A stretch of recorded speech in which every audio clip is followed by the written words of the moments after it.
안녕하세요. 목조교입니다. 이번 시간에도 속도와 가속도에 대해서 공부하겠는데요. 평균 속도, 등속도 운동이란 무엇인지 다 같이 살펴보도록 하겠습니다.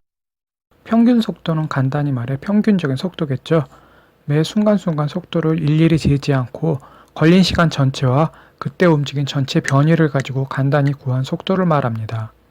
그래서 속도는 걸린 시간에 대한 변위의 비율값으로 정의를 하지요. 예를 들어 볼까요? 세정이가 차를 타고 여행을 떠났는데요. 9시에 집에서 출발해서 10시에 목적지에 도착했습니다. 그러면 걸리는 시간은 1시간이 되겠죠. 세정이를 태운 차는 1시간 동안 얼마나 움직였냐면요. 100km로 움직였어요. 그러면 세정이를 태운 차의 속도는 얼마나 될까요? 우리가 알고 있는 속도 구하는 공식을 떠올리면 속도는 걸린 시간분의 이동거리니까 속도는 100km/h가 되겠습니다.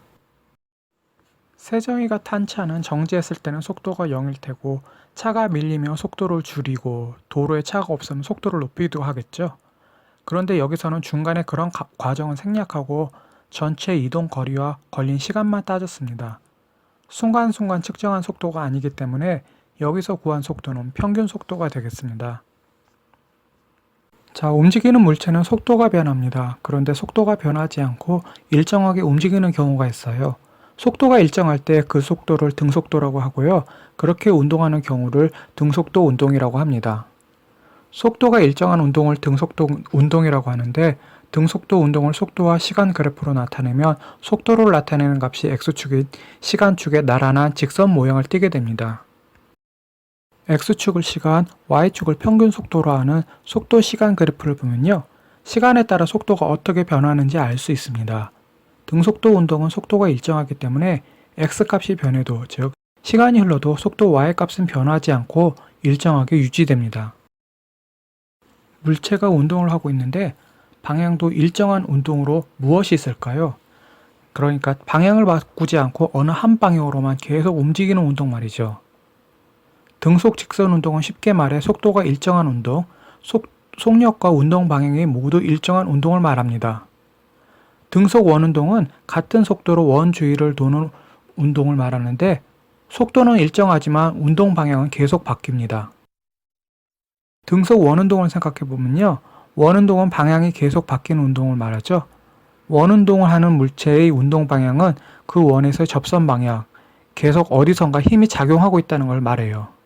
그런데 등속 직선 운동은 물체에 힘이 작용하지 않는데 정확히 말하면 알자 힘이 0인 직선 운동을 말합니다.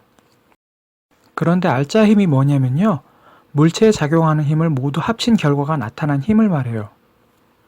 예를 들어서 세정이를 두고 양옆에서 세정이를 잡아당긴다고 해봅시다.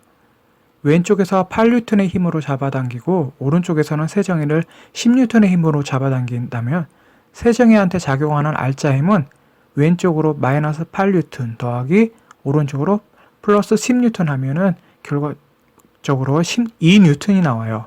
이 말은 세정이는 오른쪽으로 알자 힘을 2N 받고 있다는 소리겠죠. 양쪽에서 세정이 팔을 잡고 잡아당기면 오른쪽으로 2N만큼 움직이겠죠. 그럼 속도 시간 그래프가 무엇을 말해주는지 살펴볼까요? 수학과 과학에서는 그래프를 잘 봐야 하는데요. 그래프가 무엇을 설명하는지 잘 파악하고 있어야 돼요. 그래프를 보면 속도 V가 시간축에 대해 평행선을 그리고 있어요. X축은 시간축인데 시간이 흘러도 속도 변화가 없으니 물체는 등속도 운동을 하고 있다고 볼 수 있겠죠. 시간이 t1에서 t2까지 흐르는 동안 속도는 V로 일정한데요. 이 그래프에서 t1에서 t2 사이 그래프 아래 면적을 계산해 보도록 합시다.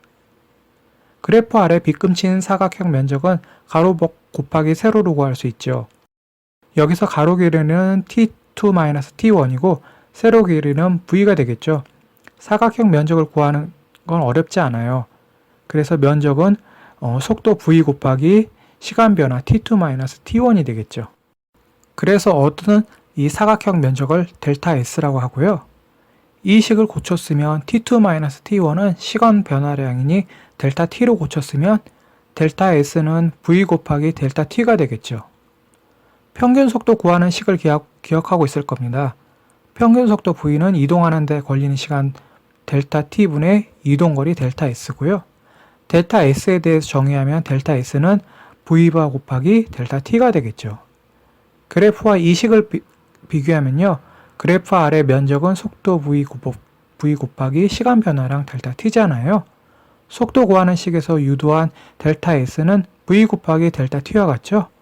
그래프 아래 면적은 바로 이동거리라는 뜻이 됩니다.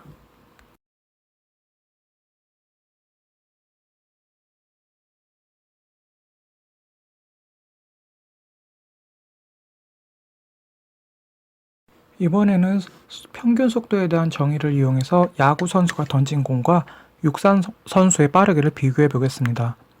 투수가 던진 공의 속도는 얼마가 될까요? 선수마다 제각각이겠죠. 미국 메이저리그에서는 시속 160km까지 던지는 선수가 있고 국내에서는 100km도 안 되는 느린 공을 던지는 선수가 있어요.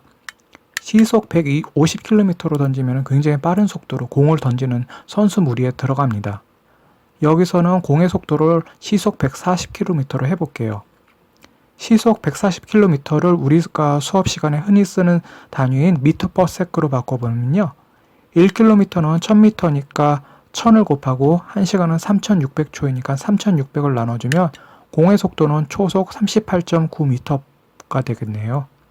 등속도 운동이니까 V반은 V가 되겠고 등속도 운동에서의 속도 시간 그래프에서 그래프 아래 사각형 면적은 이동거리가 됩니다.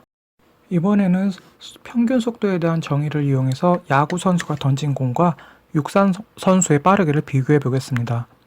투수가 던진 공의 속도는 얼마가 될까요? 선수마다 제각각이겠죠. 미국 메이저리그에서는 시속 160km까지 던지는 선수가 있고 국내에서는 100km도 안 되는 느린 공을 던지는 선수가 있어요. 시속 150km로 던지면 굉장히 빠른 속도로 공을 던지는 선수 무리에 들어갑니다. 여기서는 공의 속도를 시속 140km로 해볼게요. 시속 140km를 우리가 수업 시간에 흔히 쓰는 단위인 m/s로 바꿔보면요. 1km는 1000m니까 1000을 곱하고 1시간은 3600초이니까 3600을 나눠주면 공의 속도는 초속 38.9m가 되겠네요. 그럼 육상 선수가 100m를 달릴 때 속도를 계산해 볼까요? 우사인 볼트 같은 선수는 100m를 달리는데 10초도 안 걸리죠? 나 같은 사람은 20초 걸리는데 말이죠. 우리나라에서 100m 육상 최고 기록은 아직까지 10초대라고 합니다. 그럼 100m를 10초에 달리는 육상 선수의 평균 속도는 얼마나 될까요? 100m를 10초에 달리니까 100m 나누기 10초 하면 되겠죠? 그럼 속도는 10m/s가 되겠네요. 그럼 야구 선수가 던진 공의 속도와 육상 선수의 빠르기를 비교해 볼까요? 야구공의 속도는 38.9m/s고 100m 달리기 속도는 10m/s니까 야구공의 속도가 육상 선수보다 약 4배 빠르겠군요. 여러분 야구 좋아하세요? 남학생들 가운데에는 야구 좋아하는 친구들이 많을 텐데요. 요즘 여학생들은 잘 모르겠네요.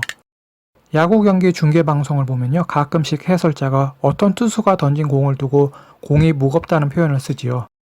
똑같은 야구공인데 어떤 선수가 던지는 공은 가볍고 어떤 선수가 던지는 공은 무거울 수가 있을까요? 그럴 리 없겠죠. 투수가 공을 던지는 순간 측정한 공의 속도와 포수가 공을 받았을 때 공의 속도에는 차이가 있습니다. 아무래도 포수가 공을 받을 때는 공기 저항 때문에 속도가 조금 떨어지겠죠. 그런데 공기 저항에도 불구하고 공의 속도가 거의 줄지 않는 경우가 있어요. 그러면 타자가 느끼는 공의 속도는 매우 빠른데요. 해설자는 공끝이 무겁다고 말하곤 하죠.